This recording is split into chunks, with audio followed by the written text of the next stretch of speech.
দ্বিতীয় সিজনের শুরুতেই আমাদের নিয়ে যাওয়া হয় ফ্ল্যাশব্যাকে দেবীর বিয়ের সেই রহস্যময় কাল রাত্রিতে। দেবী যখন বিয়ের পিঁড়িতে বসা ছিল তখন তার কানে বারবার বাজছিল মায়ের বলা সেই ভয়ঙ্কর ভবিষ্যৎবাণী, এই রাতেই রুদ্র মারা যাবে।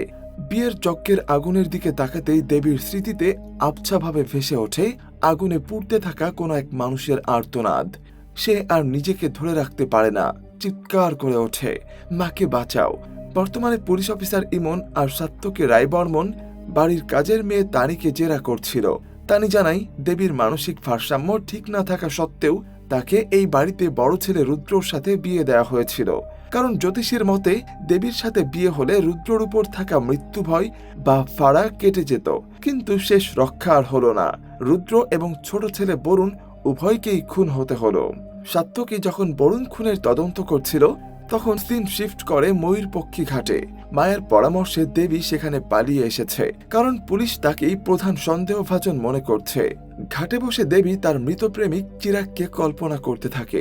কাল্পনিক চিরাগ যেন তাকে সতর্ক করে যে মায়ের কথা অন্ধভাবে বিশ্বাস করা তার ঠিক হচ্ছে না। ঠিক তখনই সেখানে মায়ের আবির্ভাব ঘটে, যা দেবীকে চমকে দেয়। এদিকে পুলিশ অন্য এক পুরনো খুনের কেস নিয়ে তদন্ত করতে গিয়ে জানতে পারে এই কেসের সাথে সাত্তকীর বাবা এবং সমরেশ রায়বর্মনের পুরনো কোনো শত্রুতা বা গোপন যোগসূত্র আছে। পিন্টু বাঘ নামের এক কেয়ারটেকার এই গোপন তথ্য দিয়ে সমরেশ বাবুর কাছ থেকে টাকা হাতানোর চেষ্টা করে, কিন্তু তার হাবভাব দেখে পিন্টু বুঝতে পারে এখান থেকে টাকা পাওয়া সহজ হবে না। তদন্তে নেমে সাত্তকী তানির পান মশলার গন্ধে এক অদ্ভুত মিল খুঁজে পায়। বরুণ যেদিন খুন হয়েছিল সেদিন তার মুখেও একই গন্ধ ছিল। ওদিকে ঘাটে বসে মায়াদেবীর মাথায় নতুন এক সন্দেহ ঢুকিয়ে দেয়। সে জানায় 6 বছর আগে এক ভয়াবহ দুর্ঘটনায় দেবী তার স্মৃতি হারিয়েছিল, আর তার আগে হয়তো এই রায়বর্মন বাড়ির সাথেই দেবীর কোনো পুরনো শত্রুতা ছিল।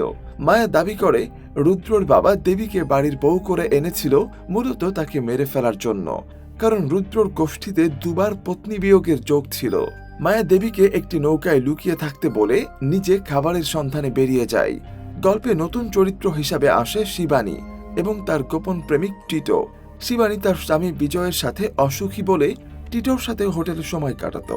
ঠিক সেই সময় পিন্টু বাঘ টাকা না পেয়ে রাগে গজগজ করতে করতে ঘাটে এসে নেশা করছিল।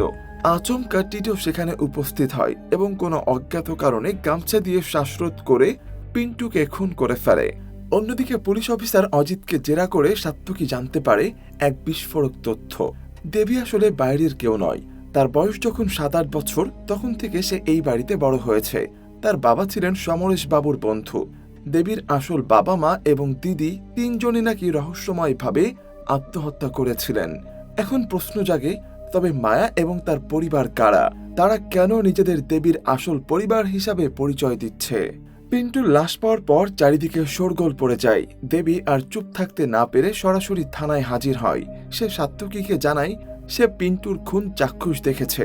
সে দাবি করে খুনি সেই ছেলেটিকে সে 2 বছর আগে চিরাগের লাশের পাশে দেখেছিল, যার হাতে ছিল একটি বিশেষ ত্রিশূলের ট্যাটু। সাত্তকী অবাক হয়ে লক্ষ্য করে দেবী এতদিন তার পুরনো পরিচয় জানত না, যা মায়া আজ তাকে বলছে। অথচ মায়ের পরিবার আগে বলেছিল তার দেবীকে মাত্র 6 বছর ধরে চেনে। এই মিথ্যার পাহাড় আর খুনের রহস্য যখন জট পাকাচ্ছে, ঠিক তখনই দেখা যায় মায়া গভীর রাতে চুপি চুপি দেবীর শাশুড়ি ইন্দ্রাণী দেবীর ঘরে প্রবেশ করছে। মায়া যখন চুপি চুপি ইন্দ্রাণী দেবীর ঘরে ঢুকে বালিশ চাপা দিয়ে তাকে শ্বাসরোধ করে মারার চেষ্টা করে, তখন দেবীর চিৎকারে মায়া ঘর থেকে পালিয়ে যায়। দেবী তৎক্ষণাৎ উঠে তার পিছু ধাওয়া করলেও সিঁড়ির কাছে তানির সাথে সজোরে ধাক্কা লাগে এবং সেই সুযোগে মায়া অন্ধকারে গা ঢাকা দেয়। এই ঘটনার রেশ কাটতে না কাটতেই ভোরবেলা দেবী এক দুঃস্বপ্ন দেখেন। স্বপ্নে তিনি দেখেন রুদ্রর অতীত। উমা নামের এক মেয়ের সাথে রুদ্রর সম্পর্ক ছিল। উমা প্রেগনেন্ট হয়ে পড়লে রুদ্র তাকে ও তার মাকে রক্ষিতা বলে চরম অপমান করে সেই সন্তানকে অস্বীকার করে। দরজার আড়াল থেকে এই ভয়াবহ দৃশ্য দেখার সময় দেবীর ঘুম ভেঙে যায় এবং তিনি এক তীব্র অস্থিরতা অনুভব করেন। সকালবেলা ইমন ও সাত্তকী তদন্তের অগ্রগতি নিয়ে আলোচনায় বসেন। সাত্তকী জানান গতকাল বরুণের মুখে তিনি তানির পানের মশলার গন্ধ পেয়েছিলেন, অথচ বরুণের পকেটে তেমন কোনো প্যাকেট ছিল না। এতে স্পষ্ট হয় যে বরুণ ও তানির মধ্যে ঘনিষ্ঠ শারীরিক সম্পর্ক ছিল। সাত্তকী ঠিক করেন তারা প্রথমে তানিকে জেরা করবেন এবং ইমন মায়ের কাছে গিয়ে জানবেন সে দেবীর 6 বছর আগের জীবনের কথা কিভাবে জানল। এছাড়া সাত্তকী নিজে পলাশপুর থানা ও প্রতিবেশী বকিবাবুর সাথে দেখা করতে যাবেন। তদন্তের মাঝে উঠে আসে পিন্টু বাঘের খুনের প্রসঙ্গ। মৃত্যুর আগে পিন্টু রায়বর্মন বাড়িতে কেন এসেছিল সেটাই এখন বড় প্রশ্ন। এরই মাঝে মায়াদেবীকে সাবধান করে যে আজ আবার বড় কিছু ঘটবে, যা দেবী আটকাতে পারবে না। জিজ্ঞাসাবাদের মুখে তানি কান্নায় ভেঙে পড়ে স্বীকার করে যে সে বরুণকে ভালোবাসত এবং 2 মাসের অন্তঃসত্ত্বা ছিল, কিন্তু বরুণ তাকে টাকা ছুঁড়ে মেরে আজই গর্ভপাত করাতে বাধ্য করে। তানি একটি রহস্যময় ইঙ্গিত দিয়ে বলে যে নিজের জীবনের দাম তার কাছে বেশি, কারণ এর আগেও এই বাড়িতে একজন গর্ভপাত করতে রাজি না হয়ে মারা গেছে। অন্যদিকে সাত্তকী পলাশপুর পৌঁছে জানতে পারেন চিরাগের বডি উদ্ধারের গল্পটি সম্পূর্ণ সাজানো ছিল। উদ্ধারকারী ব্যক্তির ঠিকানা ভুয়া এবং চিরাগের শরীরে কোনো শ্যাওলা ছিল না, যা পানিতে ডুবে থাকা লক্ষণের সাথে মেলে না। বাড়ির ভেতরে দেবী স্নেহাকে সরাসরি প্রশ্ন করেন সে কিছু লুকাচ্ছে কিনা, কারণ বরুণের মৃত্যুর খবর বাড়িতে জানাজানি হওয়ার আগেই স্নেহা তা জেনে গিয়েছিল। এদিকে পুলিশের অসহযোগিতার অভাবে অজিতের জামিন খুব সহজেই হয়ে যায়। অজিত তার বাবা সমরেশ বাবুকে জানায় যে সে বাধ্য হয়ে সাত্তকীকে দেবীর আসল পরিচয় এবং তাদের বাড়িতে থাকার কথা বলে দিয়েছে, যা শুনে সমরেশ রায়বর্মন সাত্তকীর উপর ক্ষিপ্ত হন। তদন্তের শেষ পর্যায়ে বকিবাবু সাত্তকীকে এক চাঞ্চল্যকর তথ্য দেন। তিনি জানান পিন্টু বাঘের খুনির হাতে থাকা সেই ত্রিশূল ট্যাটু তিনি 10 বছর আগেও দেখেছিলেন। রিমি মত্র খুনের দিন যে ডেলিভারি বয় কেক নিয়ে এসেছিল তার হাতেও ঠিক একই রকম ত্রিশূলের ট্যাটু ছিল। কাহিনী তখন 10 বছর আগের সেই অভিশপ্ত ফ্ল্যাশব্যাকে ফিরে যায়। রিমি মত্র খুনের সেই রহস্যময় ফ্ল্যাশব্যাকে দেখা যায় রিমি দরজা খোলা রেখে ঘরে ফোন করতে গেলে সেই সুযোগে খুনি ভেতরে ঢুকে তাকে মেরে ফেলে। বেরোনোর সময় বকিবাবুর সাথে তার ধাক্কা লাগলেও ভয়ে বকিবাবু তখন পুলিশকে কিছুই জানায়নি। বর্তমানে সাত্তকী জানতে পারেন যে তার বাবা পুলিশ অফিসার অনিন্দ সানাল গাড়ি চাপা পড়ে মারা যাওয়ার দিন সকালে বকিবাবুকে জানিয়েছিলেন যে তিনি ওই ত্রিশূল ট্যাটু আঁকা ছেলেটির কথা জেনে গেছেন। এই তথ্য রিমি মত্র খুনের সাথে রায়বর্মন বাড়ির কোনো গভীর সংযোগের ইঙ্গিত দেয়। এদিকে দেবী স্নেহাকে উমা সম্পর্কে প্রশ্ন করলে স্নেহা এক বিস্ফোরক সত্য ফাঁস করে। স্নেহা জানায় দেবীর স্বপ্নে যা দেখেছেন তা আসলে কোনো কল্পনা নয়, বরং তার ভুলে যাওয়া স্মৃতির অংশ। 7 বছর বয়সে দেবী ও তার দিদি তাদের মা বন্দনার সাথে এই বাড়িতে এসেছিলেন। ফ্ল্যাশব্যাকে দেখা যায় রুদ্রর মা বন্দনাকে অকথ্য নির্যাতন করে বাড়ি থেকে তাড়িয়ে দিতে চেয়েছিলেন। নিজের মায়ের নাম বন্দনা শুনে দেবী স্তম্ভিত হয়ে যান। গল্পে নতুন মোড় আসে যখন রিভারসাইড হোটেলে শিবানী তার গোপন সঙ্গী টিটোর জন্য অপেক্ষা করছিলেন। হঠাৎ বোরকা পরা এক আত্মাই ঘরে ঢুকে শিবানীকে আক্রমণ করে। অন্যদিকে ইমন মায়াকে জেরা করে কিছু গুরুত্বপূর্ণ তথ্য পাওয়ার পর সাত্তকীকে ফোন করেন, কিন্তু সাত্তকীর সাথে দেখা করতে যাওয়ার পথে সিগন্যালে এক বাইকে আরোহী আত্মাই ইমনকে লক্ষ্য করে গুলি ছোড়ে।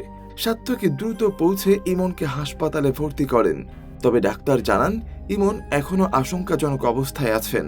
ইমন যখন হাসপাতালে মৃত্যুর সাথে পাঞ্জা লড়ছেন তখনই খবর আসে হোটেল রিভারসাইডে শিবানী রায়বর্মন খুন হয়েছেন। সাত্তকী তদন্তে নেমে দেখেন শিবানীর বুকে কম্পাস বিধিয়ে অত্যন্ত নৃশংসভাবে তাকে মারা হয়েছে। খুনি শিবানীর রক্ত দিয়ে আয়নার উপর লিখে রেখে গেছে কার্মা ইজ আ বিস। এই সংকেত স্পষ্ট করে দেয় যে শিবানী অতীতে এমন কোনো অন্যায় করেছিলেন যার প্রতিশোধ নেওয়া হলো। শিবানীর মৃত্যু সংবাদ শুনে ইন্দ্রাণী দেবী হিতাহিত জ্ঞান হারিয়ে দেবীর উপর ঝাঁপিয়ে পড়েন এবং চিৎকার করে বলতে থাকেন, শোধ তুলতে এসেছিস তুই, এরপর কে মরবে। তদন্তে আরও এক চাঞ্চল্যকর তথ্য বেরিয়ে আসে। খুনের সময় দেবী সহ রায়বর্মন পরিবারের প্রায় সকলেই অজিত, রায়, কীর্তি, সমরেশ বাবু এবং শিবানীর স্বামী বিজয় ওই হোটেলে উপস্থিত ছিলেন। তাদের প্রত্যেকের কাছেই কোনো একটি প্রাইভেট নাম্বার থেকে SMS পাঠিয়ে আলাদা আলাদা রুমে ডাকা হয়েছিল। খুনি অত্যন্ত সুপরিকল্পিতভাবে রায়বর্মন পরিবারের সবাইকে একই ছাদের নিচে এনে এই হত্যাকাণ্ড ঘটিয়েছে, যা পুরো রহস্যকে এক জটিল গোলক ধাঁধায় বেঁধে ফেলে। আলোচনার উত্তপ্ত মুহূর্তে দেবী হঠাৎ সকলের সামনে উঠে দাঁড়িয়ে দৃঢ় কণ্ঠে সার্থকীকে বলেন যে মায়া গত 3টি খুনের পেছনে আসল অপরাধী। মায়া আগে থেকে যা যা বলেছিল প্রতিটি ঘটনায় অক্ষরে অক্ষরে ফলে গেছে এবং দেবী অনেক চেষ্টা করেও তাকে এই ধ্বংসলীলা থেকে আটকাতে পারেননি। সার্থকী পরিস্থিতি গুরুত্ব বুঝে দেবীকে থানায় যাওয়ার নির্দেশ দেন এবং মায়াকেও সেখানে সশরীরে হাজিরা দিতে বলেন। যাওয়ার আগে সার্থকী সমরেশ রায়বর্মনের মুখোমুখি হয়ে এক চূড়ান্ত হুঁশিয়ারি দিয়ে যান। তিনি পরিষ্কার জানিয়ে দেন যে রিমি মৈত্র খুনের দীর্ঘদিনের ধাঁধা তিনি সমাধান করে ফেলেছেন এবং ইমনের উপর হামলা হওয়ার বিচার তিনি করবেনই। সার্থকী আরও যোগ করেন, জ্ঞান হারানোর আগে ইমন তাকে সংকেত দিয়ে গেছে যে হামলাকারী ডান হাতে সেই অভিশপ্ত ত্রিশূল ট্যাটু ছিল। থানায় যাওয়ার পথে এসপি প্রবাল হালদারের জরুরি ফোন আসায় সার্থকী তার অফিসে যান। সেখানে পার্থ বক্সিকে দেখে পুরো চক্রান্তের জালটি সার্থকীর সামনে পরিষ্কার হয়ে যায়। 10 বছর আগের ফ্ল্যাশব্যাকে দেখা যায় বকিবাবু যখন রিমি মৈত্র খুনের আসল সত্য বলতে চেয়েছিলেন তখন তৎকালীন পুলিশ প্রশাসন তাকে এক ছাত্রীর শ্লীলতাহানির মিথ্যা অভিযোগে ফাঁসানোর ভয় দেখিয়েছিল। আরতি নামের সেই ছাত্রীর অভিযোগ থেকে বাঁচানোর বিনিময়ে বকিবাবুকে দিয়ে মিথ্যা সাক্ষ্য দেওয়া হয়েছিল যে রিমি মৈত্রকে তার স্বামী খুন করেছেন। এই পুরো চক্রান্তের মূলে ছিল সমরেশ রায়বর্মন এবং প্রবাল হালদারের অশুভ আতাত।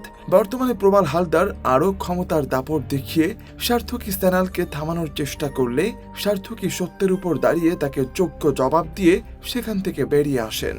প্রবাল হালদারের অফিস থেকে বেরিয়ে সার্থকী এক চরম বিপদের সম্মুখীন হন।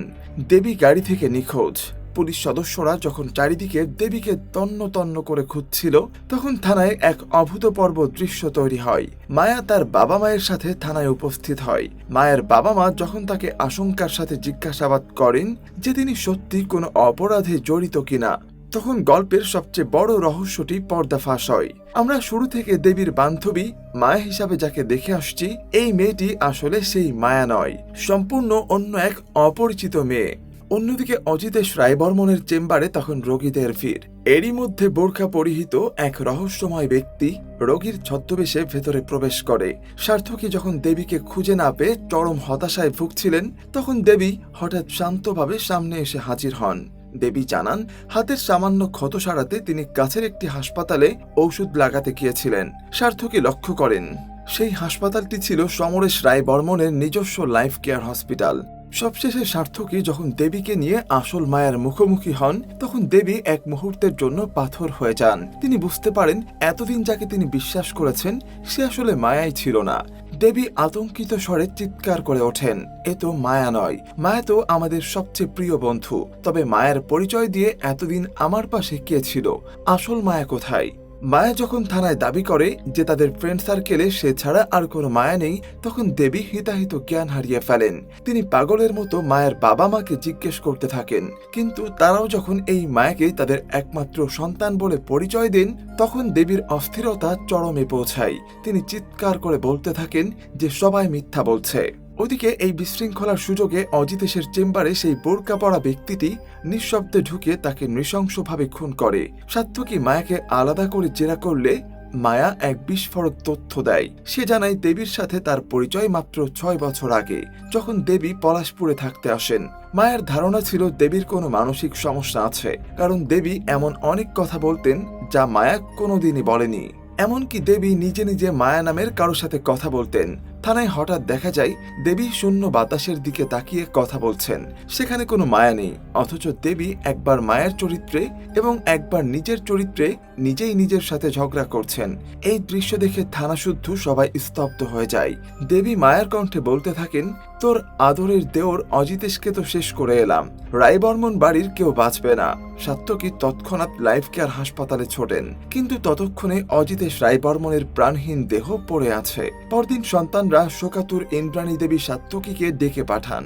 সার্থকী তাকে জানান যে দেবীর ডিসোসিয়েট আইডেন্টিটি ডিসঅর্ডার বা বহুমুখী ব্যক্তিত্বের রোগ ধরা পড়েছে, অর্থাৎ মায়া আসলে দেবীরই এক অবদমিত সত্তা।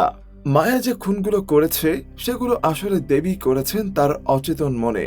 কিন্তু ইন্দ্রাণী দেবী তখন ইঙ্গিত দেন যে আসল অপরাধী হয়তো এখনো ধরাছোঁয়ার বাইরে, যিনি তার স্বামী সমরেশ রায়বর্মন। এরপর কাহিনী 6 বছর আগের সেই ভয়াবহ ফ্ল্যাশব্যাকে ফিরে যায়। দেবীর দিদি উমাকে রুদ্র কেবল নিজের লালসা মেটানোর জন্য ব্যবহার করেছিল। উমা গর্ভবতী হয়ে পড়লে রুদ্র অজিতেশ ও বরুণ মিলে তার উপর অকথ্য শারীরিক ও মানসিক নির্যাতন চালায়। দেবী যখন এর প্রতিবাদ করতে যান তখন রুদ্রর বোন শিবানী দেবীকে অত্যন্ত কুরুচিপূর্ণ ইঙ্গিত দেয়। সহ্য করতে না পেরে দেবী টেবিলের উপর থাকা একটি কম্পাস দিয়ে শিবানীর হাতে আঘাত করেন। সেই প্রতিহিংসায় উমার মৃত্যু হয় এবং সমরেশ দেবীকে টেনে এনে উমার মৃতদেহ দেখিয়ে বলেন যে দেবীর পাপের শাস্তি উমা পেল। এরপর দেবীর জীবনে এমন এক বিভীষিকাময় ঘটে যায় যে তার মা বন্দনায় নিজের গায়ে আগুন ধরিয়ে দেন এবং অভিশাপ দিয়ে যান যে রায়বর্মন পরিবার ধ্বংস হয়ে যাবে। বর্তমানে ফিরে সাত্যকী এক অদ্ভুত অসঙ্গতি লক্ষ্য করেন। রুদ্র ও বরুণের খুনগুলো হয়েছিল বাম হাতে, কিন্তু শিবানীর খুনটি হয়েছে ডান হাতে। দেবী সব্যসাচী হওয়ায় দুই হাতেই পারদর্শী, কিন্তু ইন্দ্রাণী দেবী জানান যে সমরেশ রায়বর্মনও একজন সব্যসাচী। তবে একজন বাবা কি সত্যি নিজের সন্তানদের মারতে পারেন? রহস্য যখন এই তুঙ্গে, তখন হাসপাতালে ইমনের কেবিনে ডাক্তারের ছদ্মবেশে টিটো নায়ক প্রবেশ করে ইমনকে চিরতরে সরিয়ে দিতে, কিন্তু ঠিক শেষ মুহূর্তে সার্থকী সান্যাল পেছন থেকে এসে সেই ত্রিশূল ট্যাটু আঁকা হাতটি ধরে ফেলেন। গল্পের পরবর্তী অধ্যায়ে উন্মোচিত হয় এক ভয়ঙ্কর অন্ধকার সত্য। টিটোকে থানায় নিয়ে যাওয়ার পর সে মুখ খুলছিল না দেখে সাত্যকী এক অমানসিক কিন্তু কার্যকর পথ বেছে নেয়। সে নাগাল্যান্ডের অতি ঝাল আচার এবং সিরিজ কাগজ আনিয়ে টিটোকে চরম নির্যাতনের ভয় দেখায়। এরপর সাত্যকী যায় দেবীর সেলে। সেখানে গিয়ে সে দেবীর ডুয়েল পার্সোনালিটি বা দ্বৈত সত্তার বিষয়টি সামনে আনে। সাত্যকীর মনে পড়ে যায় যেদিন দেবী জলে ঝাঁপ দিয়েছিল তখন দেবীর এক সত্তা বলেছিল সে বাঁচতে চায় না, আর তার ভেতরের মায়া নামক সত্তাটি বাঁচার জন্য আকুতি করছিল। সাত্যকীর কথায় দেবীর ভেতরের মায়া অট্টহাসি দিয়ে বেরিয়ে আসে। মায়া দম্ভ করে বলে যে সে খুনগুলো করতে চেয়েছিল ঠিকই, কিন্তু দেবী বারবার তাকে আটকে দিয়েছে। একই সাথে মায়া অভিশাপ দেয় যে রায়বর্মন বাড়িতে আবারও খুন হবে এবং সাত্যকী তা আটকাতে পারবে না। পরদিন সকালে এক নাটকীয় মোড় আসে। টিটোর উপর 3rd ডিগ্রি প্রয়োগ করে সাত্যকী সমস্ত তথ্য বের করে আনে এবং সরাসরি সমরেশ রায়বর্মনকে গ্রেপ্তার করতে তার বাড়িতে হানা দেয়। সাত্যকী সমরেশের মুখের উপর তার সব পাপের খতিয়ান তুলে ধরে। সে জানায় দেবীর সাথে চিরাগের বিয়ে আটকাতে এবং পারিবারিক কেলেঙ্কারি চাপা দিতে সমরেশই চিরাগকে খুন করিয়েছিল। ব্ল্যাকমেইল করার অপরাধে পিন্টু বাগকেও তার নির্দেশে টিটো সরিয়ে দিয়েছে। এমনকি রিমি মৈত্র, যার সাথে সমরেশের বিবাহ বহির্ভূত সম্পর্ক ছিল, তাকেও সে খুন করায়, কারণ রিমি তাকে ডিভোর্স দিয়ে বিয়ের জন্য চাপ দিচ্ছিল, যা সমরেশের সামাজিক ইমেজের জন্য হুমকি স্বরূপ ছিল। সবচেয়ে হৃদয় বিদারক সত্যটি বেরিয়ে আসে সাত্যকীর বাবার মৃত্যু নিয়ে। সাত্যকীর বাবা এসপি অনিন্দ সান্যাল জেনে গিয়েছিলেন যে সমরেশের সুপার স্পেশালিটি হসপিটালের আড়ালে জাল ঔষধের এক নোংরা ব্যবসা চলছে, যেখানে তৎকালীন ডিএম কালীকৃষ্ণ গুহ জড়িত ছিলেন। অনিন্দ বাবুকে ফাঁসানোর জন্যই রিমি মৈত্র খুনের কেসে তার স্বামী ব্রতী মৈত্রকে বলির পাঠা বানানো হয়েছিল। ব্রতীর আত্মহত্যার শোকে অনিন্দ বাবু মানসিকভাবে ভেঙে পড়েন এবং চাকরি হারান। কিন্তু তিনি যখন সুস্থ হয়ে পুনরায় সমরেশের বিরুদ্ধে প্রমাণ জোগাড় করতে শুরু করেন, তখন সমরেশ টিটোকে দিয়ে তাকে চিরতরে সরিয়ে দেয়। অপমানের চূড়ান্ত সীমায় পৌঁছে সাত্যকী সমরেশকে জানায় যে টিটোকে সে খুনি হিসাবে ব্যবহার করেছে। সেই টিটোই ছিল তার নিজের মেয়ে শিবানীর গোপন শয্যাসঙ্গী। এই কথা শুনে সমরেশ ভেঙে পড়েন এবং পোশাক পরিবর্তনের নাম করে ঘরে যান। কিছুক্ষণ পরেই দেবীর আত্মচিৎকারে সাত্যকী ভেতরে ছুটে গিয়ে দেখেন সমরেশ রক্তাক্ত অবস্থায় মেঝেতে পড়ে আছেন। আশ্চর্যের বিষয় হলো তাকে হত্যা করেছেন তার স্ত্রী ইন্দ্রাণী দেবী। নিজের হাতে স্বামীকে খুনের কথা তিনি অকপটে স্বীকার করেন। এরপর গল্পের মোড় ঘুরে ঠাকুরগলিতে ফুলকির ঘরের দিকে, যেখানে বরুণ রায়বর্মন খুন হয়েছিল। ফুলকি জানায় খুনের সময় ধস্তাধস্তিতে খুনির পকেট থেকে বা হাত থেকে ধাতব কিছু একটা পড়ার শব্দ সে পেয়েছিল। অনেক খোঁজাখুঁজির পর আসবাবপত্রের নিচ থেকে একটি আংটি উদ্ধার করেছে সাত্যকী। সবশেষে তানিকে পুনরায় জিজ্ঞাসাবাদ করা হলে সে এক রহস্যময় তথ্য দেয়। সেদিন কেউ একজন তাকে বলেছিল যে বরুণ তাকে ডেকে পাঠিয়েছে। গল্পের শেষ অঙ্কে উন্মোচিত হয় এক হাড়হিম করা প্রতিশোধের কাহিনী। সাত্যকী থানায় শিবানীর স্বামী বিজয় ডেকে পাঠায়। বিজয় প্রচন্ড নার্ভাস হয়ে বারবার জানতে চায় তাকে কেন ডাকা হয়েছে। সাত্যকী সরাসরি কোনো উত্তর না দিয়ে ঘরের ভেতর থেকে পরপর দুটো জিনিস বিজয়ের দিকে ছুড়ে দেয়। বিজয় অবলীলায় দুই হাতে সেই জিনিসগুলো ধরে ফেলে। এখান থেকেই প্রমাণিত হয় যে বিজয় একজন সব্যসাচী, অর্থাৎ যার দুই হাত সমানভাবে চলে। সাত্যকী যখন তাকে 4টি খুনের কথা জিজ্ঞেস করে, বিজয় ঠান্ডা মাথায় উত্তর দেয় 4টে নয় 5টা। সিন ফ্ল্যাশব্যাকে ফিরে যায়। সেদিন সমরেশ থানায় যাওয়ার আগে যখন জামা পরিবর্তন করতে নিজের ঘরে ঢোকেন, তখন বিজয় পেছন থেকে এসে তার বুকে সার্জিক্যাল নাইফ বসিয়ে দেয়। মৃত্যুর আগে সমরেশ জানতে পারে এই বিজয় আসলে মাস্টার অনিমেষ আচার্যের ভাই অখিলেশ আচার্য। সমরেশের চিৎকারে ইন্দ্রাণী দেবী ছুটে এলেও তিনি বিজয়কে বাঁচানোর জন্য খুনের দায় নিজের কাঁধে তুলে নেন, কারণ তিনি সমরেশের পাপাচার সহ্য করতে পারছিলেন না। সাত্যকী বিজয়ের একটি মুদ্রাদোষ লক্ষ্য করেছিল, আংটি ঘোরানো। বরুণ খুনের পর বিজয়ের হাতে আংটি না থাকলেও সে অভ্যাসগত ফাঁকা আঙ্গুলে আংটি ঘোরানোর ভঙ্গি করত। বরুণ খুনের জায়গায় পাওয়া সেই আংটি এবং তানি ও দেবীকে মিথ্যা বলে ডেকে পাঠানোর সব সূত্রের মূলে ছিল এই বিজয় ওরফে অখিলেশ। কিন্তু কেন সে এই ধ্বংসলীলা চালালো, সেই রহস্য জানতে হলে আমাদের ফিরতে হয় 6 বছর আগে। 6 বছর আগে দেবীর শিক্ষক ছিলেন অনিমেষ আচার্য। শিবানী ছোটবেলা থেকেই ছিল ঈর্ষাপরায়ণ এবং কামুক। সে শিক্ষক অনিমেষকে কুপ্রস্তাব দেয়, কিন্তু দেবী সেটা দেখে ফেলায় শিবানী ক্ষিপ্ত হয়ে ওঠে। এরপর শিবানী তার দাদাদের সাথে মিলে এক বীভৎস ষড়যন্ত্র করে। একদিন বাড়িতে কেউ না থাকার সুযোগে তারা দেবী ও অনিমেষকে বিপ্রস্ত করে এক ঘরে আটকে রাখে এবং সমরেশ বাবুর কাছে মিথ্যা রটনা করে যে শিক্ষক ও ছাত্রী নোংরামি করছে।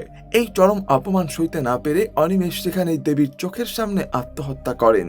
এই ঘটনার ধাক্কাতেই দেবীর স্মৃতি হারিয়ে যায় এবং তার মধ্যে জন্ম নেয় মায়া নামক এক বিদ্রোহী সত্তা।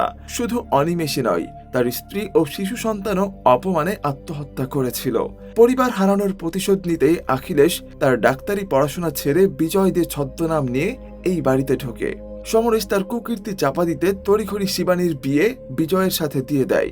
এরপর একে একে রুদ্র, বরুণ, শিবানী এবং সমরেশ সবার উপরে প্রতিশোধ নেয় অখিলেশ। তবে আশ্চর্যের বিষয় হলো এই কাজে তাকে বাড়ির কেউ একজন গোপনে সাহায্য করেছিল, যার নাম সে কখনো প্রকাশ করেনি। 2 বছর পর বিচারে অখিলেশের ফাঁসি হয় এবং নির্দোষ প্রমাণিত হয়ে ইন্দ্রাণী দেবী খালাস পান। দুর্নীতিবাজ ডিএম এবং পুলিশের বিরুদ্ধে তদন্ত শুরু হয়। দেবীও মানসিক হাসপাতাল থেকে সুস্থ হয়ে ফিরে আসে। সাত্যকী যে মনে মনে দেবীকে ভালোবেসে ফেলেছিল, সে নিজেই দেবীকে নিতে আসে। একরাশ অন্ধকার কাটিয়ে সাত্যকী ও দেবীর এক নতুন সম্পর্কের আভাস দিয়ে শেষ হয় কালরাত্রি সিজন 2। তো বন্ধুরা, এই ছিল কালরাত্রি সিজন 2 এর হাড়হিম করা রহস্যের সমাধান। প্রতিশোধের আগুন যে কতটা ভয়ঙ্কর হতে পারে, অখিলেশ ওরফে বিজয়ের এই কাহিনী তার প্রমাণ। কখনো কখনো নিজের পাপের বোঝা পুরো পরিবারকেই ধ্বংস করে দেয়, যা আমরা রায়বর্মন পরিবারের পরিণতি দেখে বুঝলাম। গল্পের এই মোড় আর রহস্যের সমাধান আপনাদের কেমন লেগেছে? বিজয় কি ঠিক করেছিল, নাকি আইন নিজের হাতে তুলে নেওয়া তার ভুল ছিল? কমেন্ট করে অবশ্যই আপনাদের মতামত জানান। ভিডিওটি ভালো লাগলে একটি লাইক দিন এবং এমন আরো মুভি এক্সপ্লানেশন পেতে চ্যানেলটি সাবস্ক্রাইব করে সাথেই থাকুন। দেখা হবে পরবর্তী ভিডিওতে।